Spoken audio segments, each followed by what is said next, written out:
Hello everyone, আমি ফয়সাল করিম মাসুদ।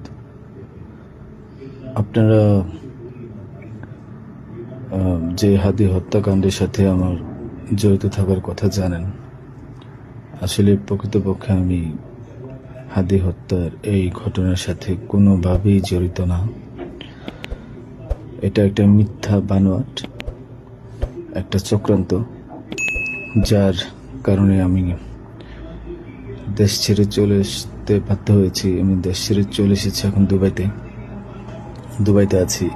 আমার দুবাইয়ের 5 বছরের মাল্টিপল ভিসা ছিল।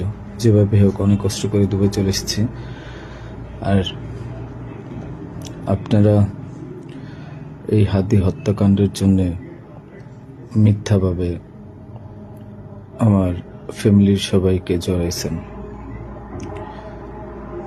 তাদের কোনো দোষ নেই, তাদেরকে আপনারা সবাই মিথ্যা হয়রানি করছেন। যেভাবে পারছেন সেভাবে অত্যাচার করছেন। আসলে এটা বলে বোঝানোর মতো না। আপনারা অনেক অত্যাচার করছেন, মিথ্যাভাবে তাদেরকে ফাঁসিয়েছেন, আমাকে ফাঁসিয়েছেন। হ্যাঁ, হাদির সাথে